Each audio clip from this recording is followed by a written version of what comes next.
Маңғыстаудың ерекшелігі бұл мына күміс бұйымдардың жасалуы Маңғыстауда оның әр жағында да болды ғой енді. Маңғыстаудың өзінің бір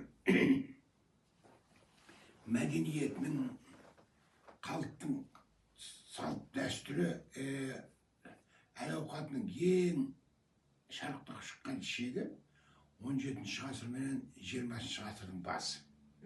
Оның алдында қуғын-сүргін, соғыс, анда тұрақтамай мында барып, мында жарып Маңғыстаудың халқы сөйтіп жүрді. Сосын жерде мына 17-ші, 16-ші ғасырдың аяғында осы Маңғыстауға келгеннен кейін тұрақталып, мал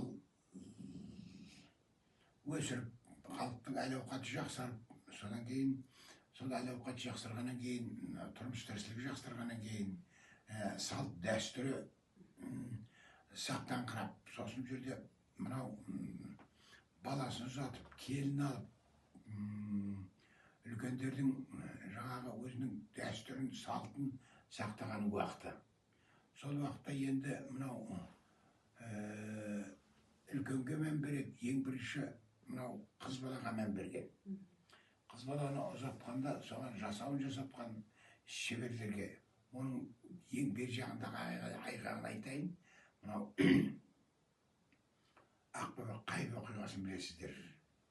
Ақбөбек деген байдың қызы ұзатылуға кетіп бара жатқанда қайып деген шеберді алдырып, 3 ай 4 ай оған шоңқаймен етік тіккізіп, көк сауыр дейді. Сосын жерде мынау әшекей бұйымдарын жаңағы сәукеледен бастап шекелігі менен, алқасы менен, шашбауы мен, білезігі менен, жаңағы сырғасы менен, сақинасы менен бүткіл жасауын жасап, қайып шақырады сондай шебер. Сосын жерде оның ар жағын білесіздер, екеуі бір-біріне ғашық болып қашып кеткен. Сол ең сондай қызын ұзатқанда, келін алғанда, сондай үлкен зергерлерді шақырған. Бұл сол дәстүр 17-ші ғасырдың бас жағы, 16-ші ғасырдың аяғы, сонда 20-ші ғасырға дейін келді. Мына сіркелеу деген өнер бар. Сіркелеу деп те айтады, сіркелеу деп те айтады. Мына сіркенің үлкендігіндегі күмістерді жинақтап не жасайды. Мінекей, пошты міне. Мынау көрсеңдер мінекей. Әрбіреуі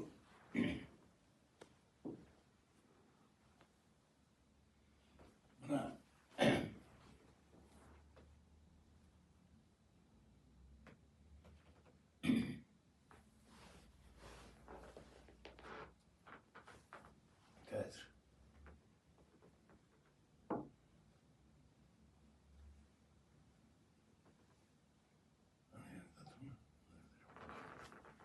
мінекей, мынаның әрбіреуі түйіршік. Әрбіреуі түйіршік, көрдің бе? Дөңгелек түйіршік. Соларды жинап, міне көрдің бе, осылай қылып біріктіріп, бұл өте кропотливый жұмыс, өте ұзақ жасалынатын. Қазір штамповка деп аталынады. Осы жаңа бүйтіп штамп қылып басып жібереді де, сонымен мынандай қылып үшбұрыштайды да, тек қатыра қояды. Ол оңай түрі. Қазір мынау таза сіркелеуге көп уақыт кетеді, онымен қазір айналыспайды көпшілік аяқ. Сол енді бұл үзіліңкіреп қалды, сонымен жалғастырдым. Мен аздап өзім жаңа зергер болып, жұртқа сатып, зергерлікпен айналысқан жоқпын. Өз затымды реставрация жасап, өз затыма өзіме керек бірен саран зат жасамасам, қалыпқа сап зергерлік жасаған емеспін. Мына мынау сіркелеу өнерін, ұмытылып қалған өнерді мен әкемнен үйренгенмін. Әкем әдейі үйреткен жоқ, ол уақытта советтің уақыты біздің балалық кезімізде. Халықтың жаңадан тойынып келген уақытта, тойынып келе жатқан уақытта алтын күміс дегендер болмады. Күміс дегендер болмады. Бұрында күмісті Маңғыстау қорытқан жоқ. Ертеректе қорытса қорытса қорытқан шығар. Балқытып істеген жоқ. Ол күміс шығарған жоқ. Бұл жерде күміс шығаратын не жоқ. Кен орын жоқ. Бұлар мына орыстың ақшасы бұрында Николай заманында дейміз ғой. Николай заманында күміспенен теңге болды. Күміс бүтін менет, жарты менет дегендер болды. Солардан алып, балқытып, мынаның бәрі сол Николайдың ақшасынан жасалған күмістер. Сол сіргелеу өнері, мына музейлердің бәрінде де осындай заттар бар. Осындай заттар бар, біранда барлығы батыс өңірдікі деп аталынады. Маңғыстаудікі деп аталынбайды. Таза Маңғыстаудың заттары, мынау сіркеленгендер, бөтен жерде сіркелеу жасалмайды. Бөтен жерде жоқ, батыстың қай-қайсында жоқ. Бар болса, мысалы үшін Оралда, Ақтөбеде, Атырауда барған болса, сол Адайдың жергілікті халықтан көшіп барған немесе солардың бір жасаған, адамдардың жасаған бұйымдары. Ал енді мен бөтен Маңғыстаудан бөтен батыста зергерлік өнер жоқ деп айтып отқаннан аулақпын. Олардың жасалу тәсілдері сәл өзгеше. Сәл өзгеше. Олардікі сәл өзгеше, және оларды да жақсы дамыған. Мынау шығыста, оңтүстікте олардың зергерлік бұйымдарының, әшекейлерінің жасалу тәсілдері бөлектеу. Ал енді мен енді мынау енді жаңа айттым ғой, зергерлік бұйымдардың, әшекей бұйымдардың өзінің ерекшелігі. Маңғыстаудың енді мен кілең айтып отырамын, айтып жүремін, Маңғыстаудың өнерінің ерекшелігі бар. Себебі бұған ерекше болатын себебі халықтан бөтен. Бұяқта бұл Маңғыстау деген бір жарты арал, білесіңдер. Бұнда халықпенен көп араласуға ортасы шөлейді. Теңіз жақтан келетін бірен-саран, Бакуден, Макачкаладан келетін бірен-саран саудагерлер болмаса, көп адам араласпаған. Сондықтан темір жол жоқ.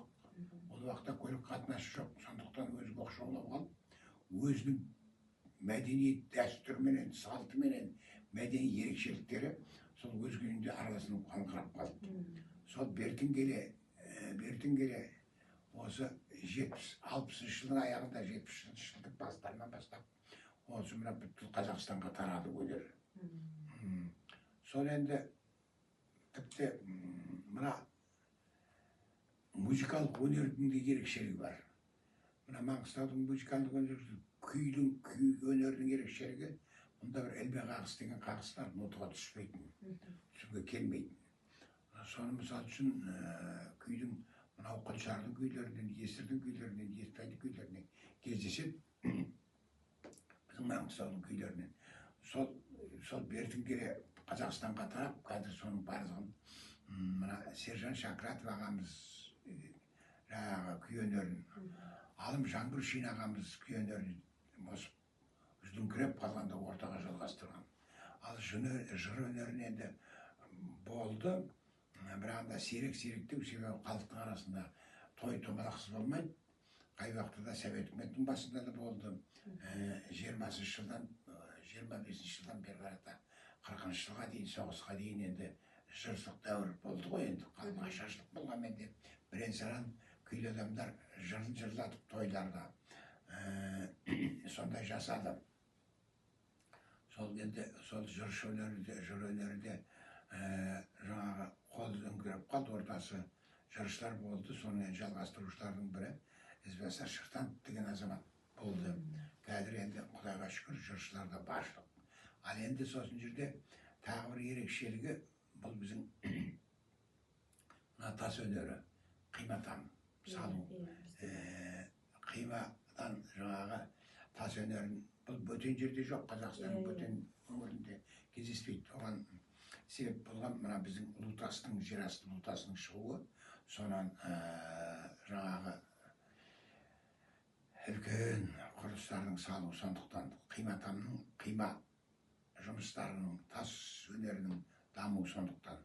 Сосын жерде енді біздің өздері байқайды шығардыңдар, Мынау Қазақстанның бәр түкпіріне барғанда да біздің ағаш үйлердің өзі ерекшелігі болады. Осы ағаш үйдің енді Қазақстанның барлық жерінде ағаш үй кездеседі. Бірақ та біздің ағаш үйлеріміздің сүйегі мына шымбайдан алынып келінеді де, ішіндегі мына киіз басу өнері, құр тоқу өнері, біздің ақ басқұр дейтін Қазақстанның бөтен жеріне тіпті кездеспейді. Тек осында кілем ұқсатып тоқылатын басқұрлар бар. Сол өнері, сосын жерде жаңағы мынау зергерлік өнер. Жаңа зергерлік өнерді айтып келе жатырмыз. Сол енді жаңағы осы зергерлік өнер, мұның жаңағы ерекшелігі жаңа сіргелеу өнері. Қазір енді Құдайға шүкір, сол енді сіргелеу өнерін мен ең бірінші қызығушылықты танытқан Қырым Алтынбек деген бір үлкен зергер бар, алтын адамды реставрациялаған. Сол менің жолдасым, досым араласқан. Соған ең бірінші үйреткенімде мынау өте кропотивый жұмыс екен, өте үлкен уақытты талап ететін. Оны қазір жылдамдатып істеуге болады ғой. Жаңағы деп сөйтіп жасап жатыр қазір. Ол өзген зергерлікпен айналыспайды, реставрациямен айналысады, үлкен ғылыми жұмыстармен айналысады. Ол сондай соған кетті. Ал енді біздің Қазақстанда, осы Маңғыстауда зергерлер баршылық. Баршылық, Құдайға шүкір. Осы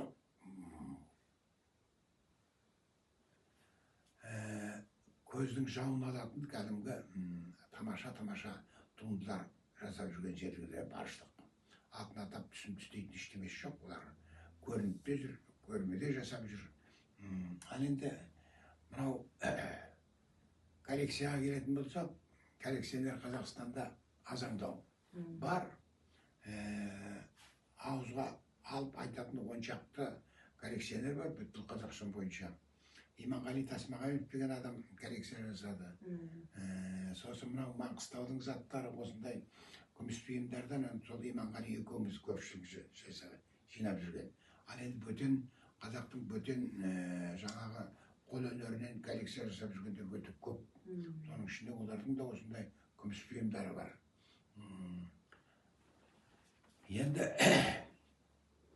жаңа айттым ғой енді. Мынау біздердің қалай болғанмен де қоныс адамның өнеріне, халықтың өнеріне қалай әсер етеді.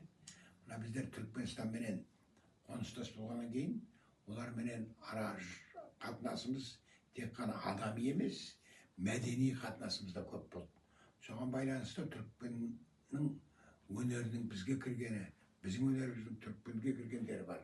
Мысал үшін, ән өнеріне келсе, мына гартани пение дейді. Сондайды, мысал үшін, біздерде де кейде қолданады. Сол сияқты мына зергерлік өнерде де бар. Мінекей, мысал үшін, мынадай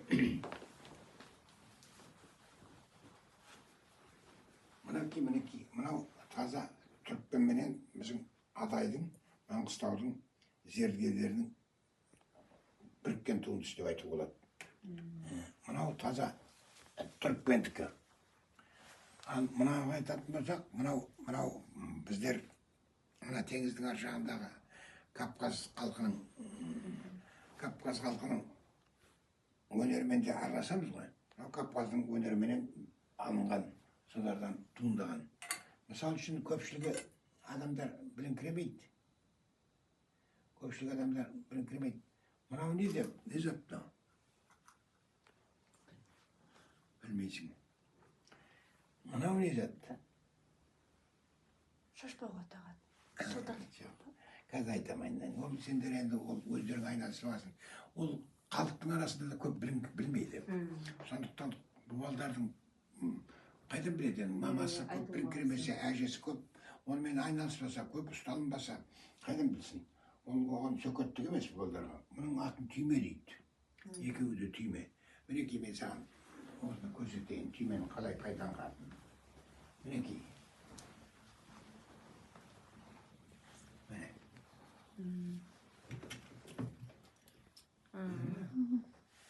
Ол уақытта ілгек түгін шығып пайдаланбаған.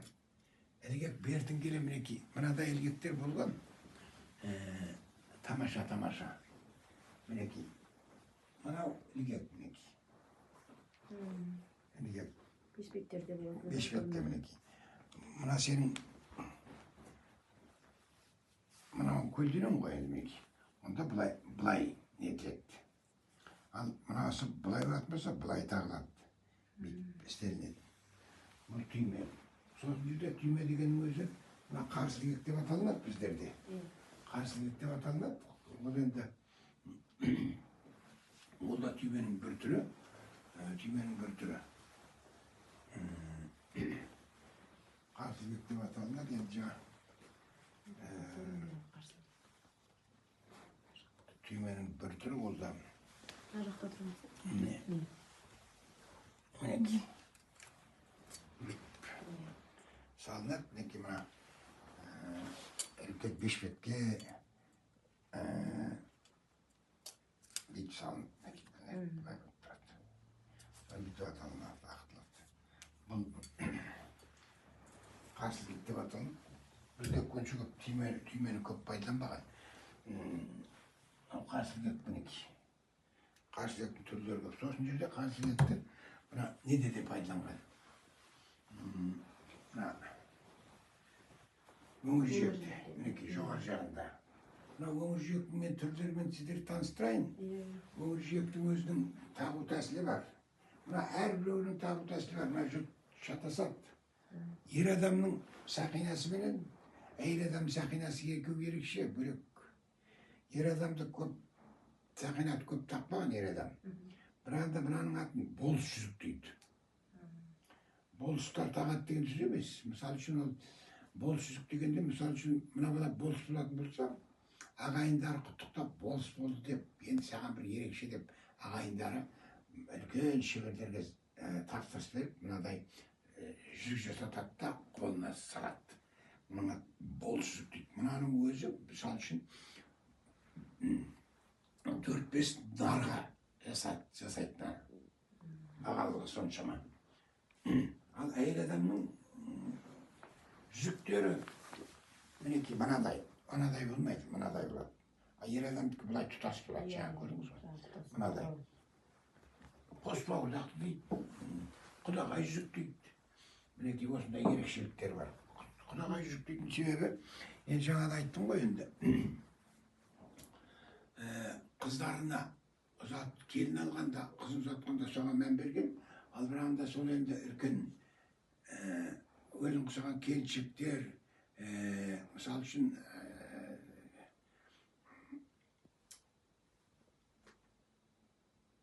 мына кердер, сартыс әйелдер де оларда табады ғой енді. Тойы бар, томалағы бар олардан. Соған кемпірлер де үлкен бәйбішелер. Мінеки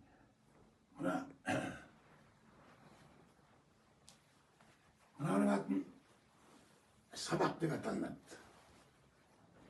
Мына сабақ деп аталынады. Мына бір келін, бір балалы болғаннан кейін, осыны жолдасы немесе төркін жұрты жасатады. Ата-енесі жасатады. Бұл жаңа қарсылық тияқты ашылады, көйлектің ешетінен. Сосын баланы тамақтандыруға ешқандай зияны болмайды. Баланы тамақтандыратын. Сосын жерде, сосын мынау мінеки бәйбіше немесе 2-3 балалы болғаннан кейін риза болып, мынандай жасалынады. Бұл түрі басынан бастап аяғына дейін ашылады. Бұл 3 тақталы кәдімгі әйелдерге арналған, бұл да ашылады. Ал енді жолдасы шалы қайтыс болған әйелдер, кемпірлер мынандай тағады, ештеме ашылмайды. Үсті де ашылмайды, бәрі де ашылмайды. Ал мынанда үлкейген кемпірлер шалы бар, олар мынадай тағады. Үсті ашылады.